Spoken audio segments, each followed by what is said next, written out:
Yuba-Sutter.live's local government live streams are presented by Plumas Lake Self-Storage in Plumas Lake, where lifelong local residents are helping other residents keep things safe, providing indoor storage units, outdoor RV and vehicle parking,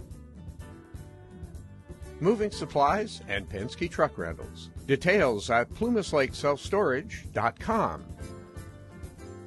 Public comment is an opportunity for members of the public to address the Board of Directors on any subject matter that is not on the meeting agenda and is within the board's subject matter jurisdiction. Public comment periods are limited to 3 minutes per person, and the total amount of time for public comment is 15 minutes. Persons participating by way of video conference or teleconference shall ensure their audio is muted at all times, except when the board chair announces public comment periods. At those designated times, members of the public wishing to speak shall enable their audio and state their name for the record. When multiple members of the public wish to speak, the clerk will determine the order of speakers and announce their names accordingly. To ensure proper conduct, the board reserves the right to mute the audio and video of any members of the public violating generally accepted principles and decorum of official public meetings. Great. Do we have any public comment on Zoom, or is there any public comment in the room? Okay. Seeing none, we will move on to consent. 2 consent items. Are there any board questions or comments on consent? Move to approve. Okay, I have a first. Is there a second? I'll second. Thank you. Have a first and a second. Any public comment on consent? Okay, seeing none, all in favor of approving the consent agenda say aye. Aye. Any opposed? Okay, motion passes. Next, we'll move to discussion items, starting with item 3. The general manager will review the emergency contracting actions concerning Ostrom Road sinkhole repairs, and the board will consider terminating the emergency action due to project completion. Willie? Yep. So the project is now complete as of a few weeks ago. Oh, by the way, Ryan McNally's on vacation today, so I'm covering for him.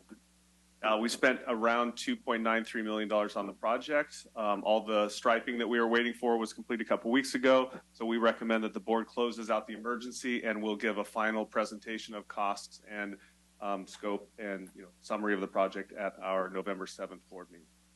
Okay, great. Thank you. Any board questions or comments on this item? Okay, any public comment on this item? Okay, is there a motion? Almost. Make a motion to approve. Okay, We have a first and a second. All in favor say aye. Aye. Aye. Any opposed? Okay, great. Excellent. Moving on to item 4, receive presentation on the cost benefits of reducing sediment from abandoned hydraulic mines. So I'll go ahead and introduce Carrie Monahan of the Sierra Fund. We've been working with Carrie since 2020 through a grant with the Bay Area Council to analyze the sedimentation that's resulting from abandoned hydraulic mines. Carrie's worked over the past few years to study this in an effort to determine if what can be done with these abandoned hydraulic mines and the amount of sedimentation and other toxics we're seeing from these abandoned hydraulic mines. Great partnership with the Sierra Fund. Happy to work with Carrie on this, and I've previewed the presentation, and it has some pretty good results. And I'm happy to. I'm looking forward to working with Carrie on future projects. So this is a similar effort that we've undertaken with like forest health and the impact of wildfire could have on our reservoirs. The same type of impact can result from the abandoned hydraulic mines. And this is the first that we've actually like put pen to paper to figure out what is that impact. And Carrie's going to give a summary. Really. Good morning, everyone. Thank you for having me here. My name is Carrie Monahan. I'm the program director at the Sierra Fund. My background is forest engineering and hydrology, and I've been the program director for the last 15 years. We really started looking at the impacts of the California gold rush, and it's just very exciting to be here today. Joining me on Zoom is our executive director, Joan Clayberg, and co-author Aaron Gray from the World Resources Institute. Our other co-authors from Blue Forest would be here today, but they had an all-staff in-person meeting. So it's exciting, your partnership with us to look at these opportunities that restoring hydraulic mines bring us, and specifically how those opportunities might benefit downstream water supply infrastructure. We couldn't have done this without our partnerships with the World Resources Institute. Those economists really helped us scientists make sense. And of course, the leadership of Blue Forest that were technical advisors on this project throughout the way. And as Willie mentioned, this was entirely grant funded by the Bay Area Council to this point. So what we completed is called the benefit cost analysis of hydraulic mine remediation in the Middle Yuba and Oregon Creek watersheds. And simply put, the problem with these hydraulic mines is that the sediment coming from these highly erosive landscapes flows downstream and clogs up the water supply, water diversions, and it costs a lot of money to continue to keep those clear. Here are some of the costs that Yuba Water has had to incur in order to maintain these supplies. So removing sediment from our house dam in 2017 was a $7 million effort. And from Log Cabin Dam, that same year was a $2 million effort. From our house dam, much bigger, was $8.5 million in 2021.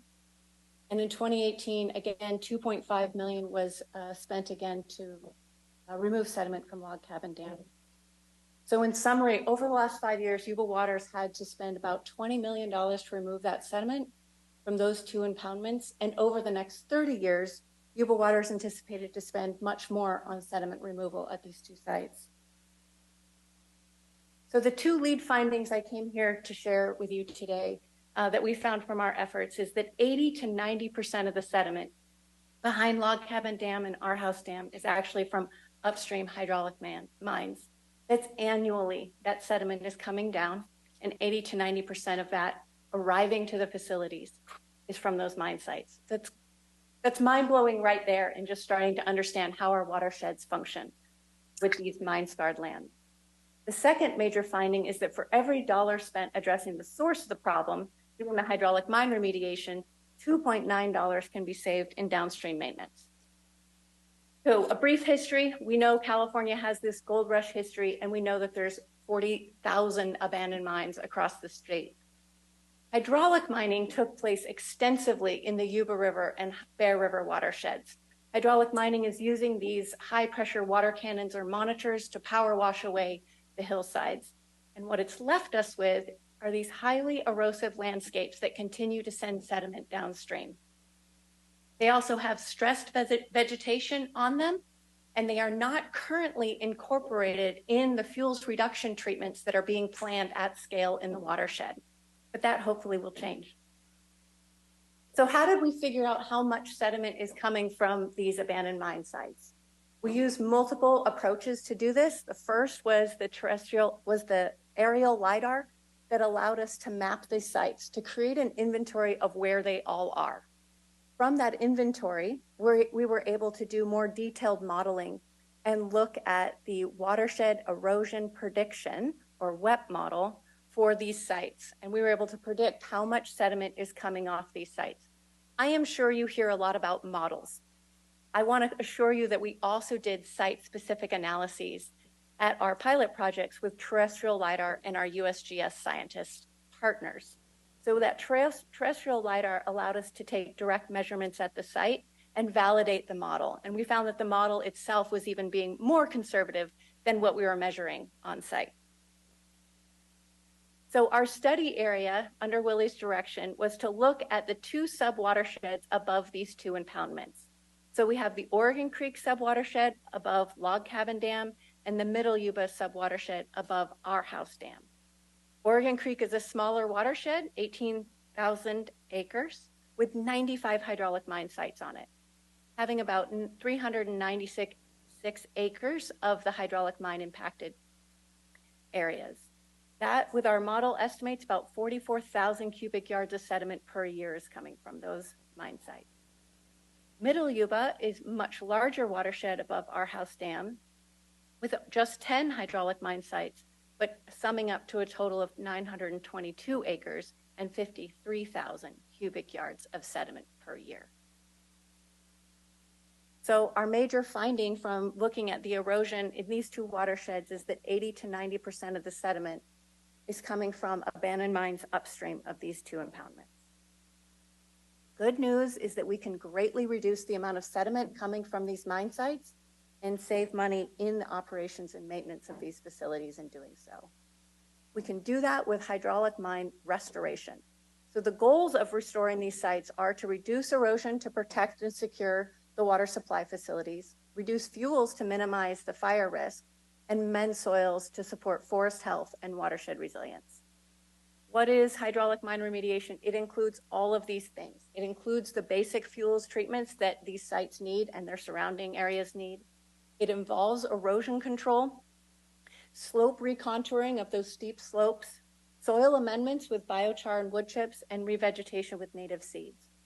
So in the report is a detailed analysis of the cost per acre of these efforts, but generally stated, it's about $150,000 for each site to get through permitting and planning, and then about $20,000 an acre to do these efforts added up. We compared that to the cost of sediment removal from these facilities in the analysis. So with $57 million, we could restore all of those 105 hydraulic mine sites in those two sub-watersheds. And that would save Yuba Water Agency $169 million over the next 30 years. This gives us a savings of $112 million and that benefit cost ratio of 2.9. So with 195% return on investment, this project would pay for itself in 11 years. So the second takeaway is that for every dollar spent addressing the source of the problem, $2.9 are saved in downstream maintenance. So I talked to you about the quantification of the benefits from sediment. There are other benefits to hydraulic mine restoration. One is that reduced wildfire severity. The other is healthy vegetation and habitat, carbon sequestration potential with the use of biochar on amending these very carbon poor soils. We can reduce the amount of sediment and mercury in runoff, and of course the primary one today, which is reducing that sediment coming downstream. We haven't quantified these other benefits.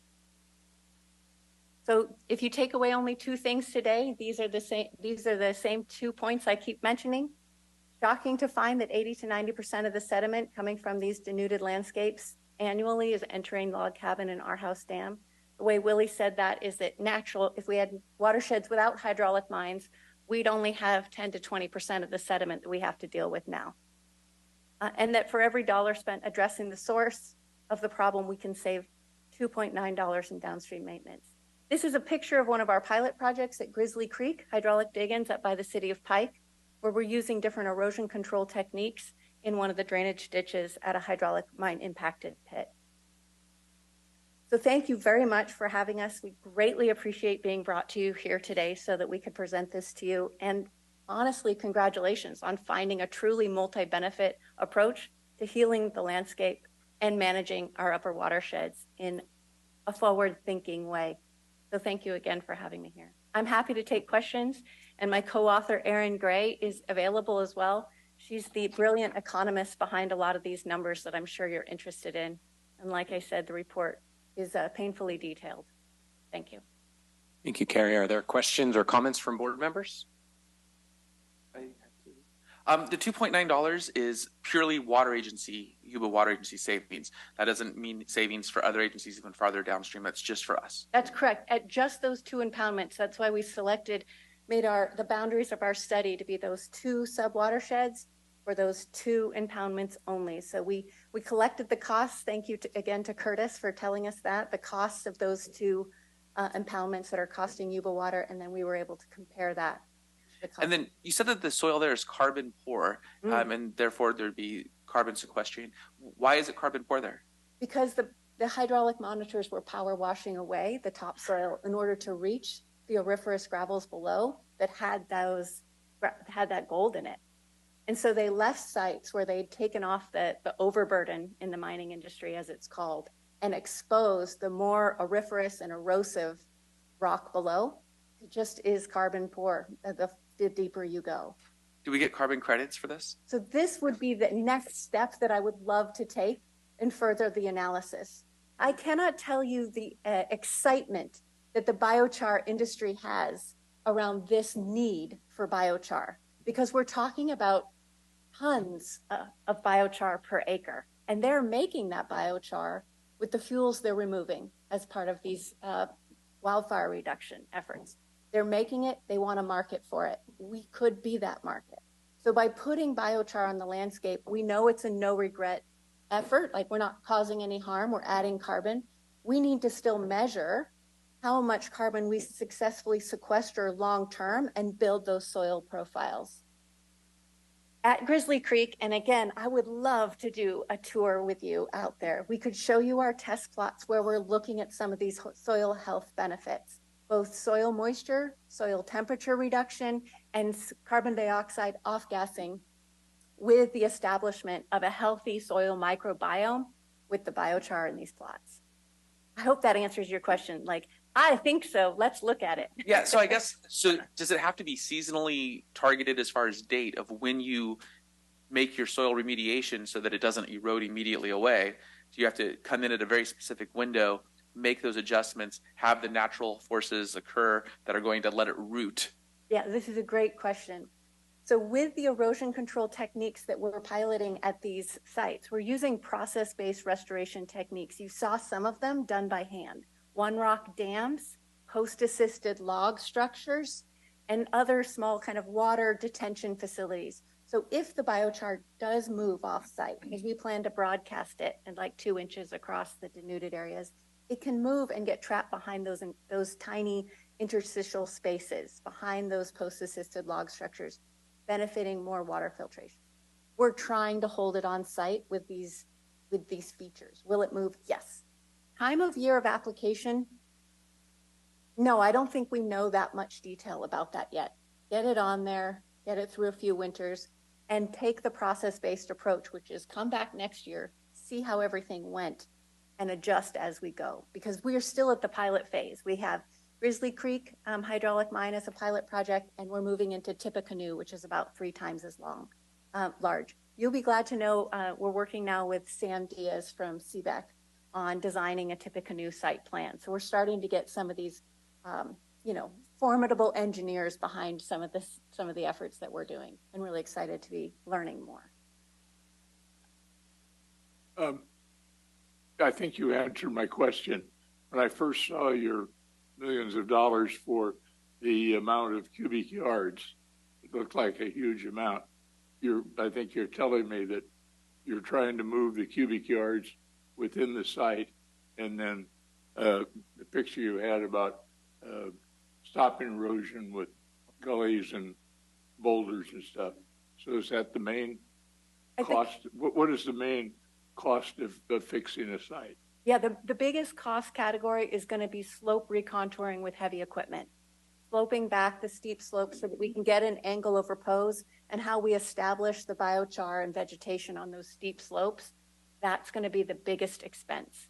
But when you compare that to the cost per cubic yard of removing sediment from behind the dams, it's still a cost savings. Thank you. My pleasure. I have a quick question. What would be your optimistic goal for the reduction of sediment through this process? You will find that I am an internal optimist. So I would like to do all 105 hydraulic mine sites in both of these subwatersheds as quickly as possible, which right now we've proposed to be the next 12 years. But as far as sediment coming down, what percent reduction would we see at the end? Our model that says we're going to see an 80% reduction. Okay. I would be, you might have mentioned that, but I Yeah. just wanted to reaffirm that. Yeah, I would be really impressed if we saw 50% reduction, because there's so much that we don't know about the landscape, and we're still learning about how well these work. And then I'll ask you to think too about the climate change regimes we're going to be operating under with increased precipitation intensity, which is likely to increase the erosion from these really barren landscapes. And that without this extra effort of planning for them and integrating them into the surrounding fuels health projects, they will be left undone. They'll be left to just sit there and continue eroding and become wildfire hotspots because we can't remove vegetation from them. So we've with Willie's guidance, we've approached and presented this already to the North Yuba Forest Partnership, and you can see there's a lot of the same partners on there. We got a really positive review from them, and we're talking about forming a subcommittee to better integrate our two efforts going forward, because this is a unique aspect of this Yuba River watershed. Not every forest is going to have this many problems with hydraulic mines. This is our unique history. This is our unique challenge. I had a question too, through the chair. Are these sites on Tahoe National Forest lands or private properties, or what are they on? Great question. The majority of them are on Tahoe National Forest land. And because of the new forward-thinking permitting that Tahoe National Forest is doing for the North Yuba Resilience Landscape, they've included hydraulic mine remediation now as a landscape scale treatment. So that means, to me, my understanding is that this is included in the existing NEPA. Now, as we go forward, we'll probably find ways to accept state money to do this work.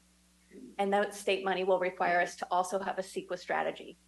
And right now we're working with Stantec on how to create that CEQA strategy. So majority federal lands, some private, and that brings up good questions around permit. Any additional comments? Okay.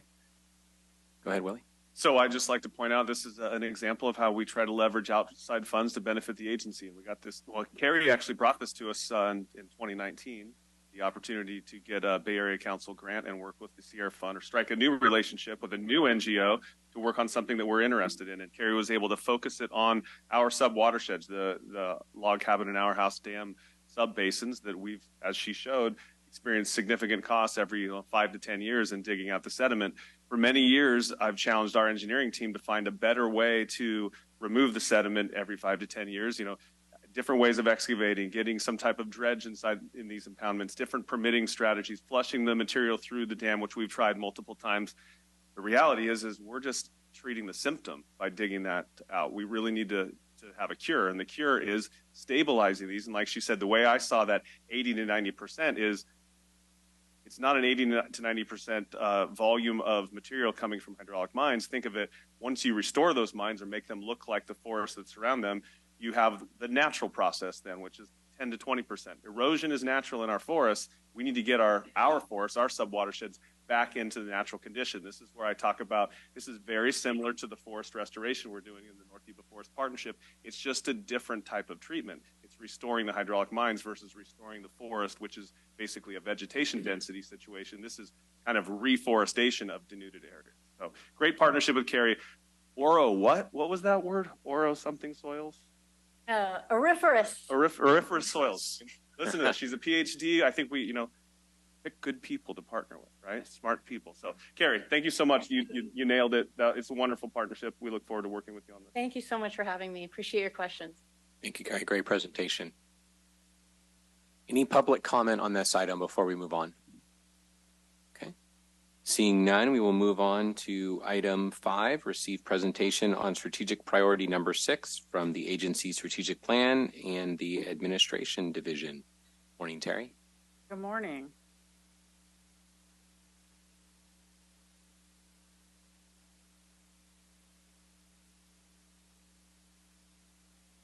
Hi, Joe.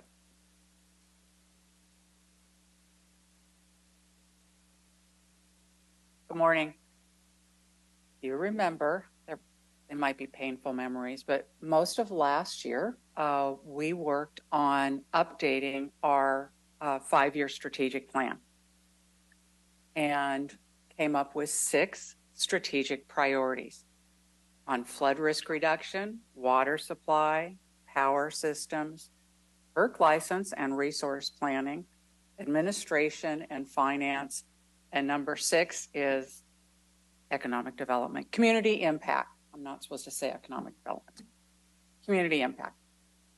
And then earlier this year, you've received a presentation on each one of those strategic priorities, giving you examples and explaining how we take that strategic plan, and not only does it guide your long-term policy decisions, but it really drives our day-to-day decisions on how we're doing things. So you've got 5 of the 6 presentations. Today's going to wrap it up, and we're getting a presentation on the community impact and economic development overview.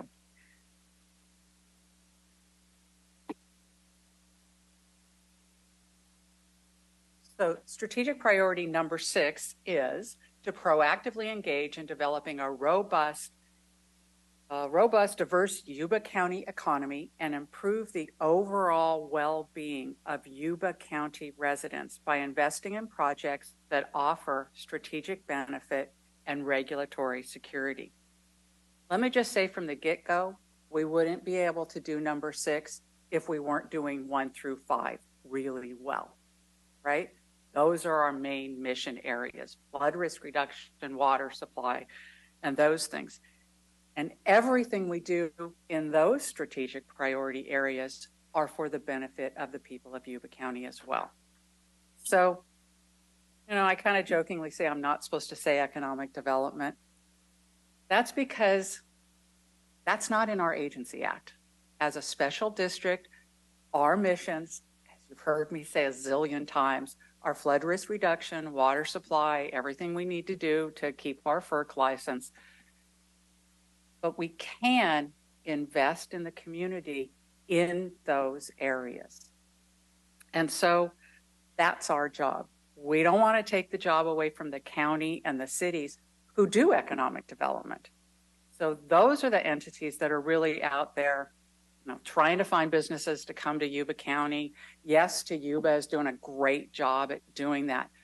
But we want to work with the county and with Marysville and with Wheatland to invest in the community and create a robust, diverse Yuba County economy.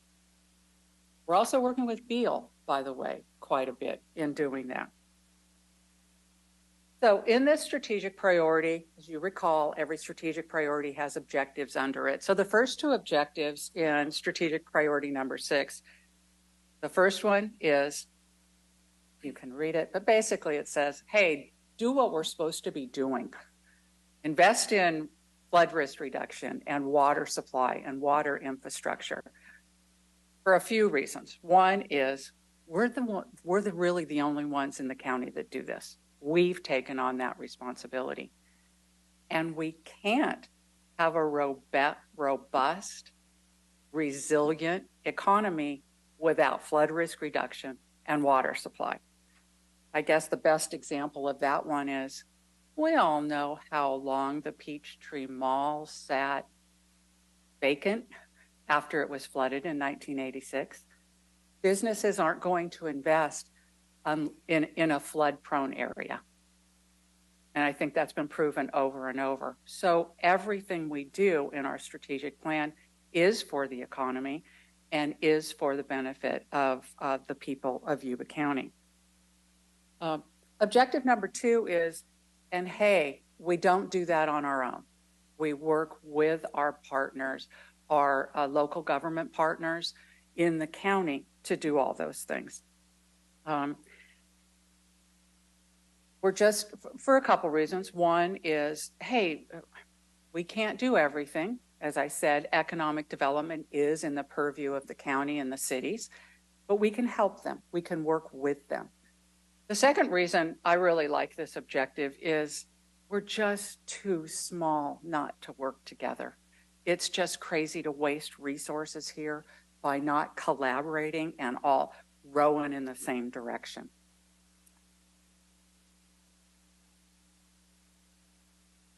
So here are some examples of how we actually implement these 2 objectives.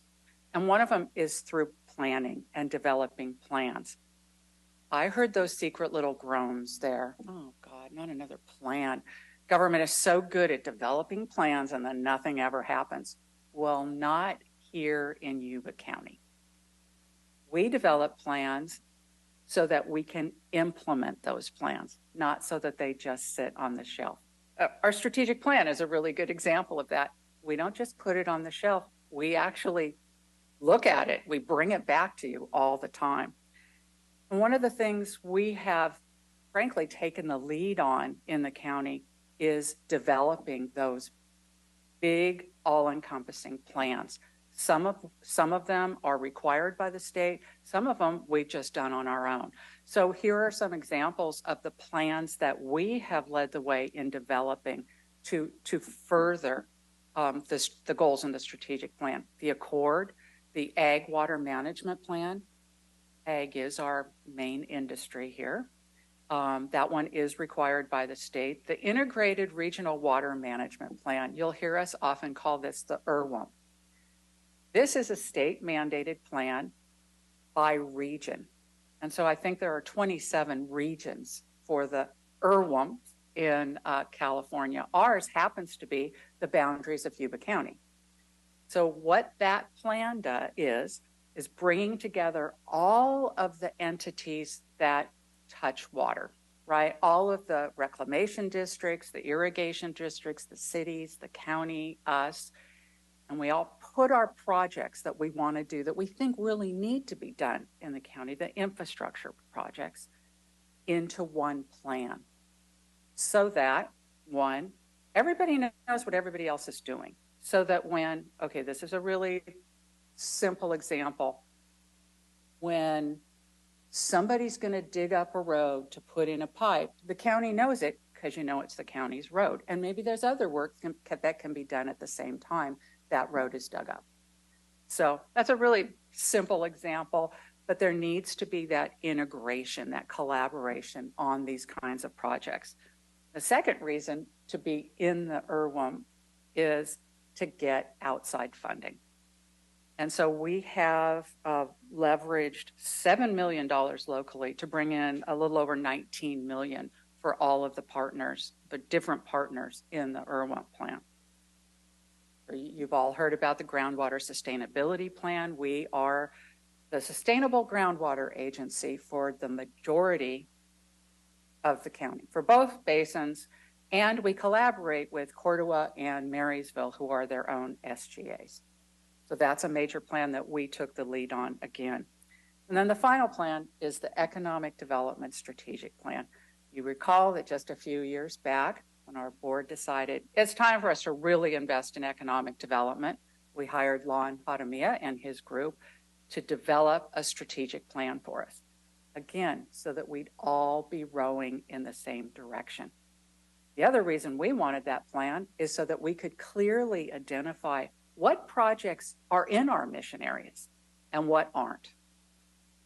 So, sorry, Marysville bypass, Wheatland bypass, not in our mission areas, but groundwater, protecting the groundwater is, so we can more actively and financially help with the development of the wastewater line that goes from Wheatland, that will go from Wheatland up to OPUD. So it's so that we're we all have the priorities. All of the jurisdictions have the priorities set. We all agree on them, and we're all working together to get those done.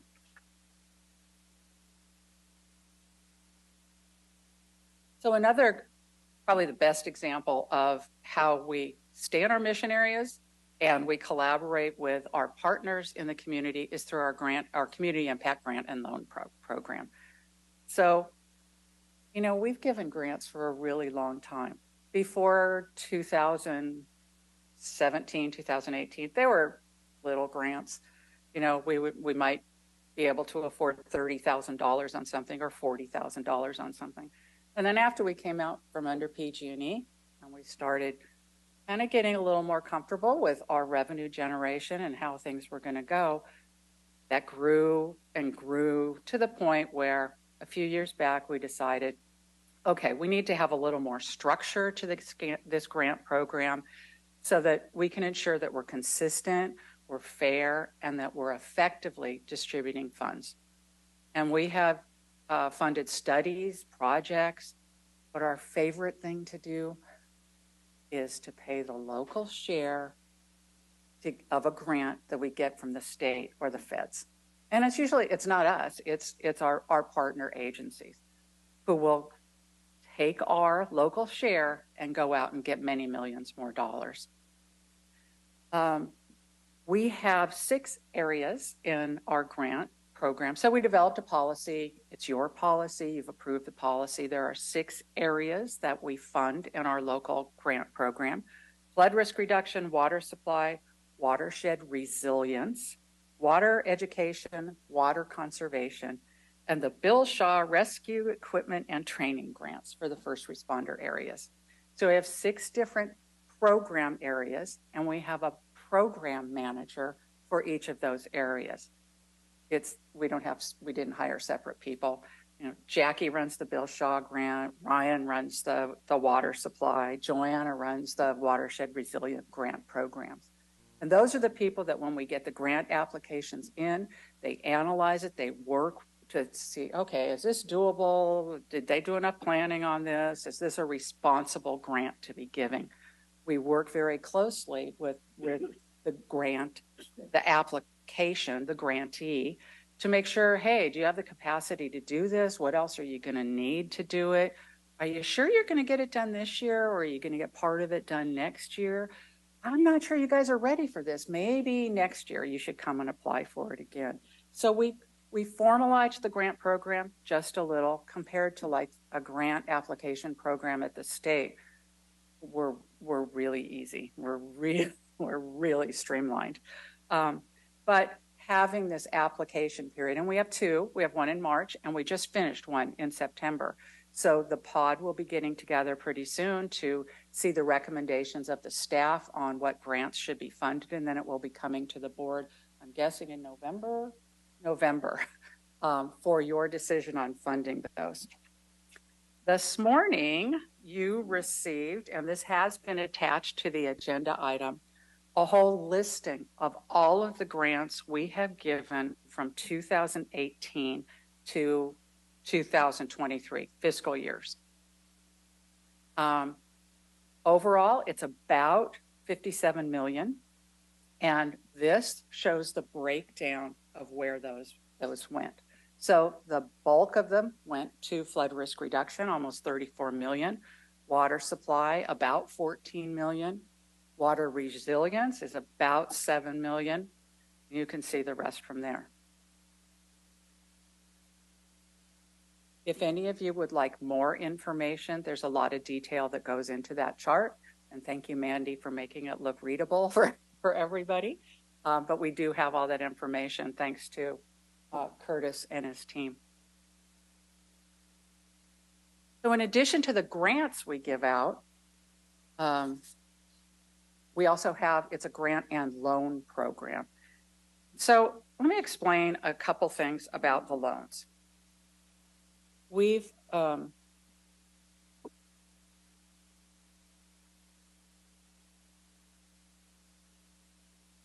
does have a mind of its own.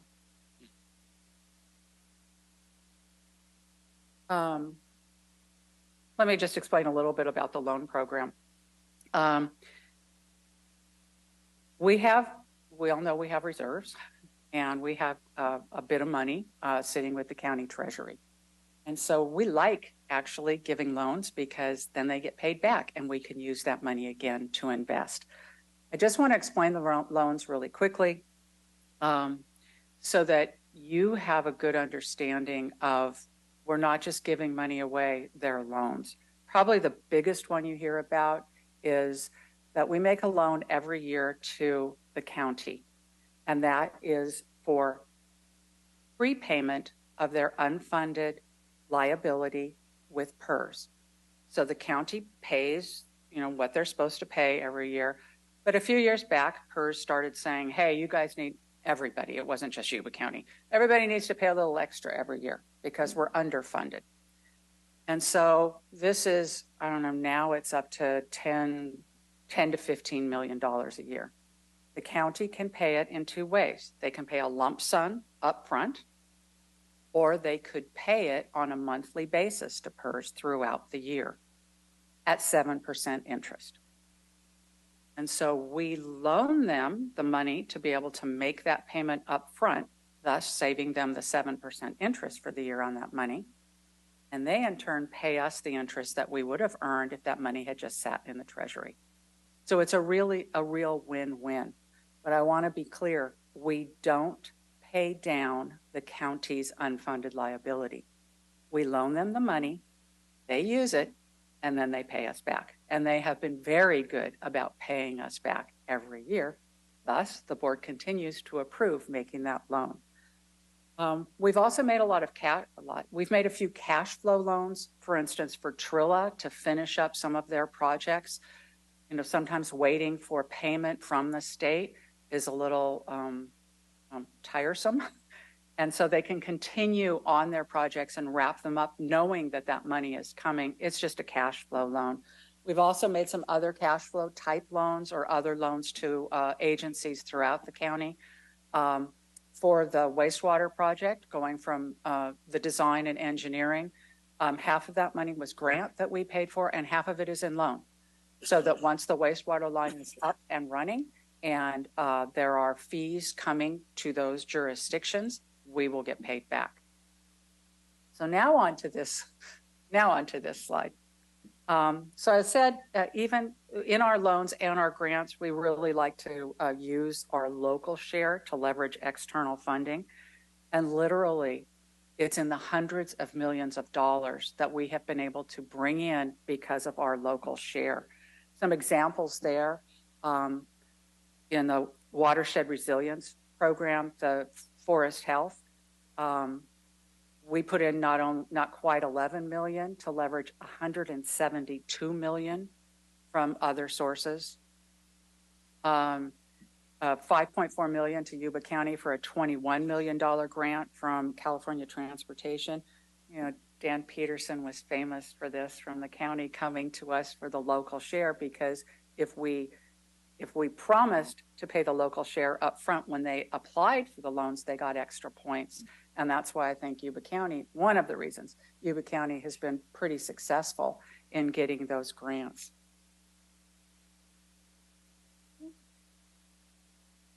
So there are two more objectives in this strategic priority. One is water education, developing educational supplements for students. And I say supplement to supplement what they're learning in school, based on our watershed, based on the science of our watershed. But water education also includes educating the general public about what we do and how we do it. And so our advertising and sponsorship program, frankly, comes under water education. We're educating the public about what we do. And I'll give you some examples in just a second. The objective number 4 is to continue developing our expertise in what we do and using that to maximize the benefit of our hydropower and, frankly, of everything we do. So energy and energy sales is a really fast-changing, fast-developing world. as we're finding out. Never in our, okay, not in my wildest dreams, frankly, in 2015, would energy prices be what they are now? Would the market be changing as much as it has been changing? And frankly, we can't just sit back. I think it would be negligent for us to just sit back and go, well, we've got Shell Energy of North America and they're our scheduling coordinator, so we just leave it to them. They'll tell us if they're doing a good job. Yeah, well, so it's not that we don't trust them. They're a great partner, but we need to learn that. And we very actively worked on understanding the market and making sure that we were making good decisions. And Shell was making good decisions as well. And after all, this hydro revenue, it really pays for the other the projects and the other strategic priorities. So some of just objective 3 in action, this was water education. In the summer of 2020, we contracted with 40 local teachers to develop science and curriculum based on our watershed. And right now we have taken that, we're organizing it, and we're actually having it evaluated by an outside education firm to make sure it meets state standards and it's easy to implement. And we'll be bringing that back to you as soon as the evaluation is done. The second example are the salmon tours, everybody's favorite. We partnered with Circle several years ago to provide tours down the river, and not only to talk about the fish and the life cycle of a fish, but also to talk about the history of the gold rush and what hydraulic mining has left us with here in Yuba County on the Yuba River.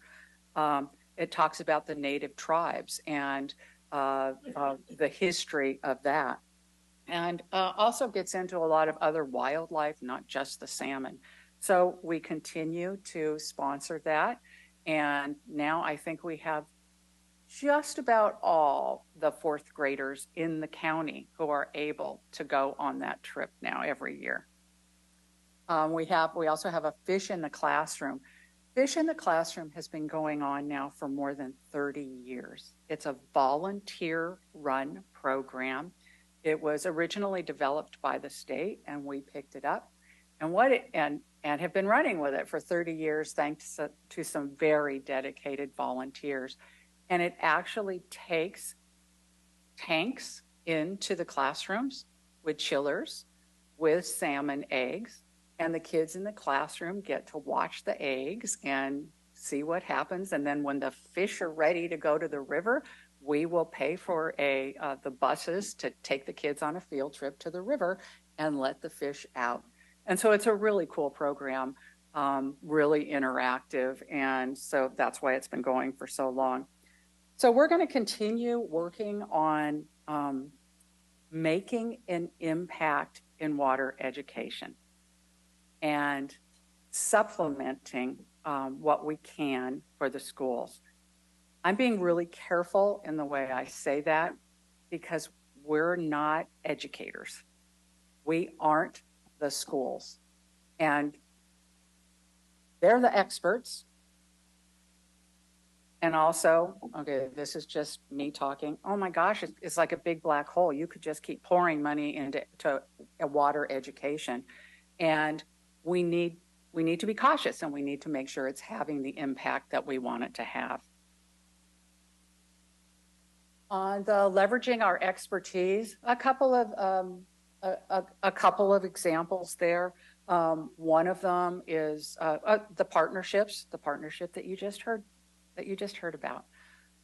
But also things like we've been working with the Camptonville Community Partnership now for several years to develop a biomass plant and up in the foothills.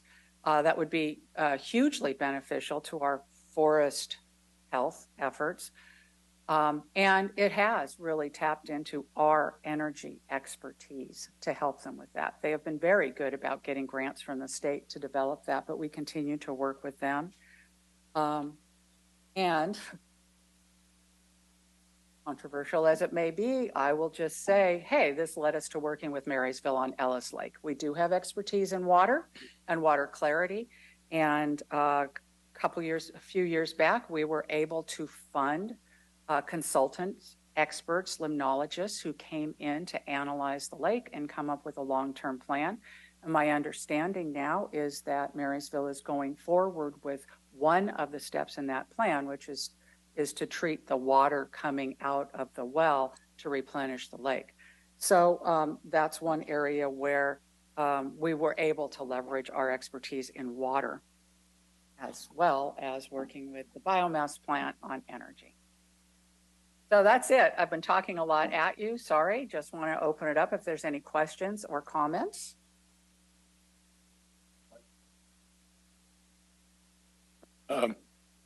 We also have it on the next committee meeting, but I think the idea of having a plan that shows not just the people in Yuba County, but anyone from the outside that might look at our finances, that we have a reason to have the reserves we have. And it's so critical that this plan shows how we have reserves and what we need them for. And I would suggest that, I'm not sure how it's set up on the agenda, that we don't approve the amendment today. Make sure that everyone has input, because it's so important, people looking at it, that it's bulletproof, I guess would be the right way to say it. Thank you for bringing that up, Director Matthews. That's a really good point. That kind of planning really is dependent on this kind of planning that I was talking about earlier. That grant program, that $10 million that we allocate each year for our local grant program, that's built into the reserves policy. And that planning has allowed us to do a 2-year budget and really come up with the list of projects and all of the things we need to do to protect those reserves. And the other part that's on our agenda after this meeting is the investments of our reserves. It will show the life, I think, not sure the acronym. The interest rate right now is much higher than the counties, or even just buying, what do they call them, 2-year bonds or something. In other words, that we need to be prudent in how we invest our reserves. And I think that'll come back over the next meeting or two. Thank you, Director Matthews. Additional comments and questions? Yes. Through the chair. I don't know if this is the time or not, but in the meeting that was held, or the walk for suicide awareness, and we do Bill Shaw grants for first responders, and one of the areas that an organization called TIP is involved, trauma intervention, and are they eligible for Bill Shaw grants? And if not, could we also include some of the first responders? There's a county organization that does this similar things, but there's a real need for quick responders to have somebody there to take care of those mental health situations. Thank you for asking that question. Yes, TIP. I don't think anything has changed with them, and so yes, they are available for a Bill Shaw grant, okay. And in fact, received a Bill Shaw grant or were awarded a Bill Shaw grant several years ago. Okay, they're kind of quiet and shy, so I'll talk to them. But on something else that I thought about for many years is water quality. We have what was termed a low-income area, and septic systems in this area are not normally maintained as well as they should. And as a water quality item, do we have any plans to address those for either hook up to sewage line or sewer lines, or to rework those that are contaminating? And I know Hal Stocker was involved in a little bit of that, but. So we have worked with the county, and we will continue working with the county on this issue. I want to say it was a couple years back where we did give a grant for a study to be done in the Arboga area to on the septic issue and what would it take. And so it's really in the county's purview, but we'll continue working with them on it. Thank you. Thanks. Additional comments? Okay. Could I just make one more comment? I just want to point out, when you saw the other strategic priorities, you saw an org chart, this is how we do it and everything. Hey, in economic development, yeah, there's no like big staff that does it. It's we all just take on a little more. Like I said, Ryan is a program manager in the grants, and Creighton is a program manager. So all of us have just kind of taken on a little bit. And Jim has been the administrator of the program in addition, it's other duties as assigned. And I am amazed, and I just have to say this. I am constantly amazed at the results we get from just reaching out and talking to people. If you ever want to see this in action, watch Jackie Silman someday. She was instrumental in putting on the Airman's Ball. Didn't cost us anything. Maybe a lunch. I don't remember. She was instrumental in bringing the middle college to Yuba College. She has been instrumental in bringing the CTE, the career technical counselors, together to talk about how to improve that program. And she'll come to me and go, I'd really like to buy breakfast for the career tech counselors. Is that okay? Yeah, that's okay. And it's really, and thank you for working with her, because I know she's met, I think, with all of you. But being able to, Jackie is absolutely the best at that. But all of us try to do that, is making those connections so that there aren't redundant efforts, so that we can get things done faster and better. So thank you, Jackie. Thanks to everybody who's been doing that. Sounds like a thank you resolution is called for. I'll take her to breakfast. So thank you to all the staff that's involved with this program, with the Community Impact Program, as well as board members for supporting this. This is a huge impact in our community, and I know I appreciate it. So thank you. Any public comment on this item? Okay. Seeing none, we will move on to Willie with the manager's report. So Saturday was the last day of September and also the last day of the water year. And of course, we got a little teaser storm, half-inch or so, in the watershed to kind of like give that little bit of water for the water year to get us up to 150% of normal. So Sunday started the new water year. We're at just under 700,000 acre feet in the reservoir today. But where we ended the water year was almost 1.8 million acre feet that went through the Bullards Bar facility. And the Bullards Bar reservoir ended at just over 700,000 acre feet at the end of September.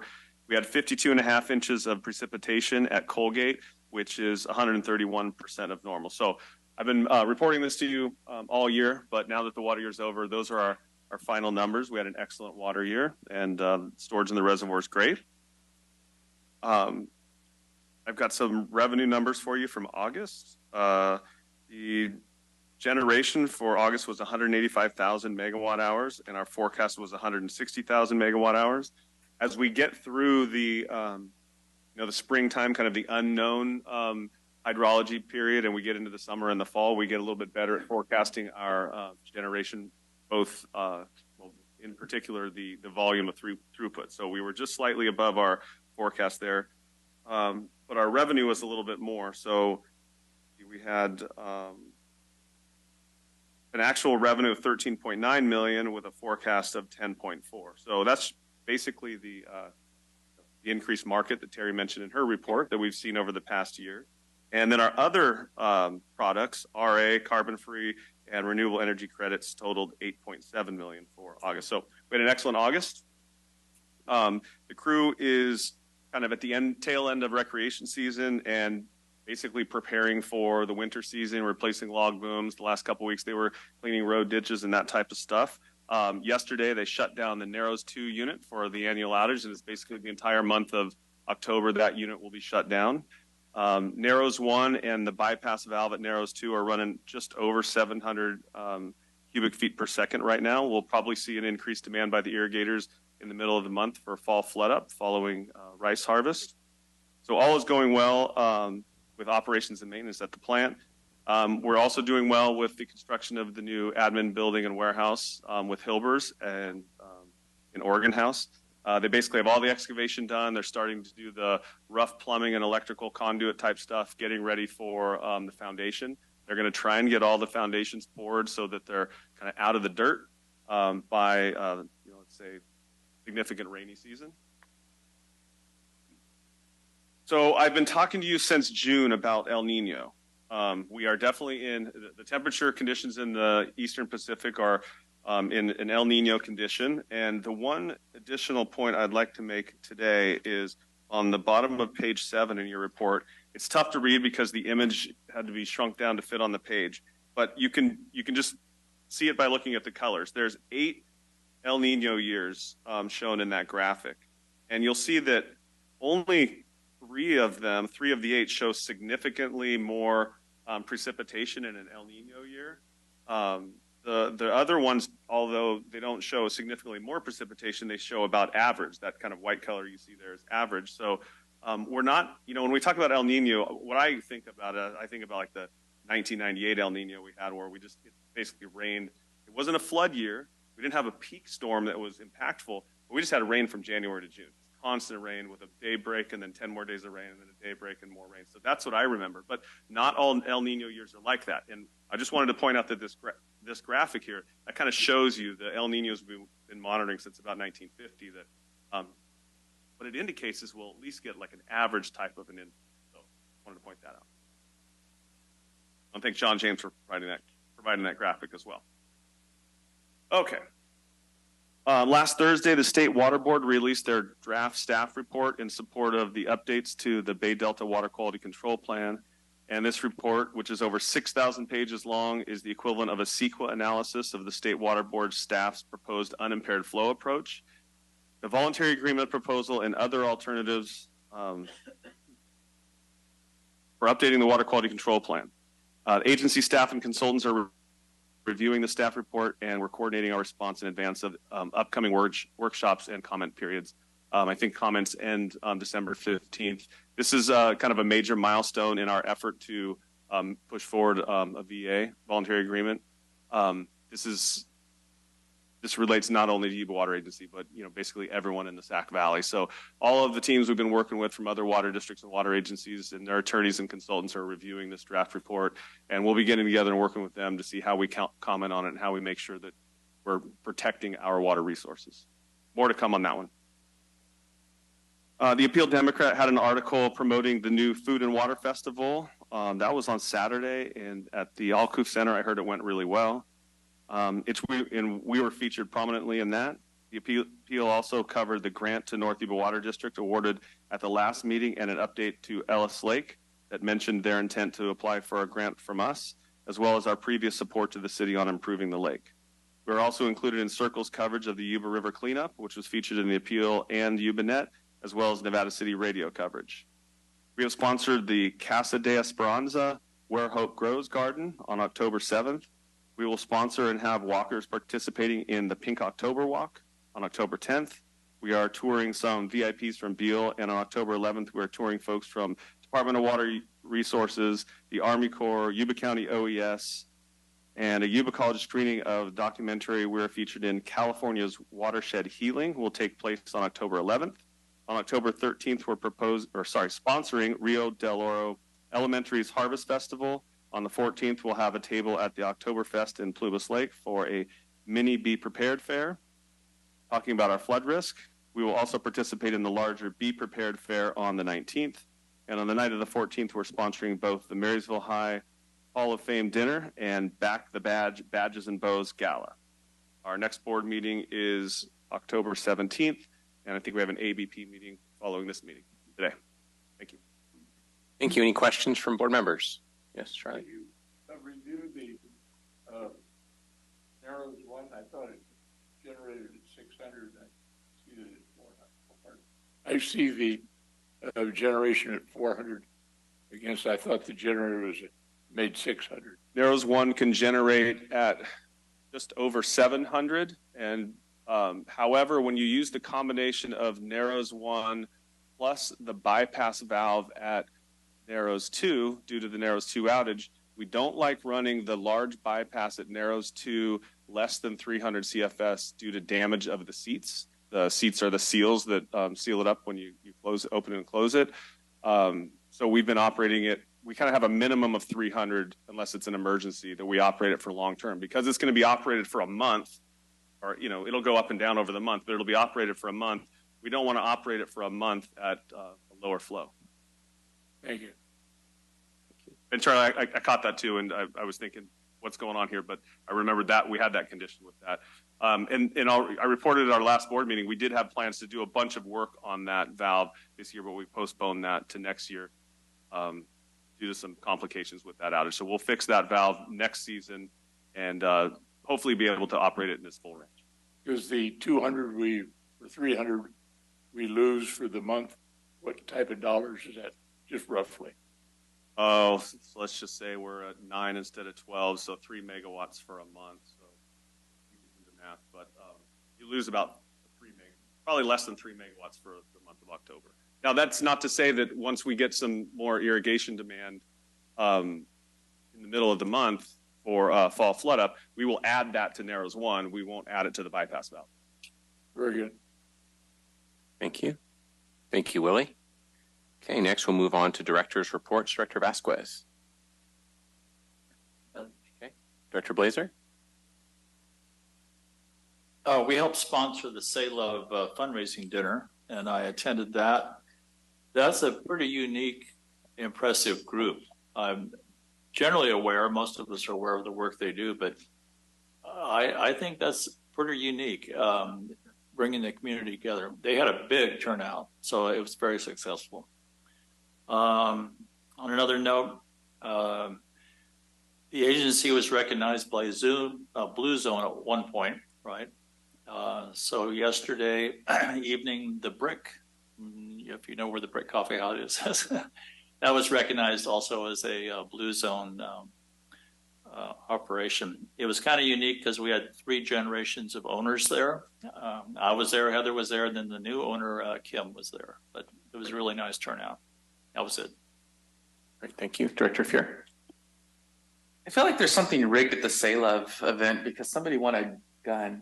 So I think that if they're going to rig it, I would like to be part of the rigging in the future because I never seem to win anything. But a great event, and other events that were sponsored was REST, also a great event.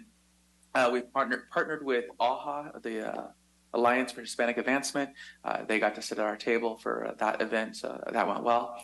I think there's a barbecue on Thursday or something where there's going to be a salsa contest, and you should know that mine will be the best. Yes, I'll be the judge of that. Are you the judge? No, I'm not, but I'll judge. But I'll judge your salsa. Yeah, I get judged. And I'll judge all the other salsas too, even though I'm not an official judge. I'll be happy to try them all. Director Messick. So yes, I won a pistol at the Say Love dinner, and I was given a hint. We had to write our names on a card, and they were all on a board. And she said, the lady's 6-year-old son or daughter picked where the Queen of Hearts should go. Since I have more children than the rest of you guys, I analyzed that and picked the proper card and won a 9mm M&P pistol. But my director's report, I'll start now. So I was able to deliver some computers that were donated by MGE to the Camptonville Community Partners. 4 of them went to Camptonville, 4 of them went to the new Challenge Resource Center. So my question and reason for bringing this up is, if the water agency ever renews computers and has computers and things like that to donate to resource centers in the county, think of us, okay? Because they're adding computer classes in Challenge and in Camptonville for people. I went to the North Yuba Water meeting along with Charlie last Thursday. Charlie was well received. Me, not so much. I was by North Yuba, but not by their biggest proponent, who does not live in our county or in their district. And also, I'd like to point out that Leona Harris, the manager for the North Yuba, is here, along with Marika, the president of the board, in the audience. And also, I attended the Food and Water Festival. Yuba Water Agency had an excellent booth, very well received. Everybody was very happy about the new building that as far as I know, but I walked around the festival and it's very well organized. So hopefully that's going to be an annual event, and I encourage you all to attend. I know there was hundreds of other things going on Saturday. In fact, I attended 7 events Saturday. That's it. It was a busy day. Thank you, Director Matthews. Director Messick, myself, both represent the northern Yuba County, and when I went to the meeting, I complimented the North Yuba Water District for a tremendous turnaround, where they're now serving water in their community, and they're all seem to be rowing the boat mostly in the same direction. I agree with Director Messick. There was people there that are still trying to put a little sand in the gears, but the people up there seem to be very attuned to making the place a much better place. And I would like to compliment again. Thank you. Director Bishop? I just have one thing. We hosted Giant Pumpkin Way Off in Wheatland this last weekend, and those of you that are supervisors, thank you for your sponsorship. Yuba County was one of the key sponsors of that event. And the connection to the water agency is, of the 58 entries, which was actually the largest number of entries ever for a Giant Pumpkin Way Off anywhere in the world. Madison Thompson, who's a contract forester for the water agency, took 5th place with, I think he was just under 1,800 pounds. So the winner was from British Columbia with a 2,212 pound pumpkin. So thank you, Yuba County. It's awesome. Thank you. Okay, 2 things. First, the week of our last meeting, after our last meeting, Director Blazer and I, representing the county, attended the RCRC annual meeting in Monterey. We were fortunate at that meeting to be able to watch Joanna Lessard participate on a panel for the RCRC meeting, and the panel was on the future of watershed health. So she did an amazing job as expected, and so it was great to see Yuba Water Agency represented at the conference, and letting all the county folks know what we're doing with respect to watershed resilience. So that was great. Also, as previously mentioned by Willie, the Oktoberfest in Plumas Lake is coming up on October 14th. So it's going to kind of be our picnic in the park on steroids. So it'll have live band, beer garden, car show, vendors. Yuba County will be, and Yuba Water Agency and other agencies like RD 784 and Linda Fire will be there helping with emergency preparedness information. And so I'd invite all my fellow directors to come out to that. And the safety fair portion will be from 4 to 6, and the entire event will be from 4 to 8. So that's it. And it's at Ufe Wood Park in Plumas Lake. So, okay. Seeing nothing else, we will adjourn.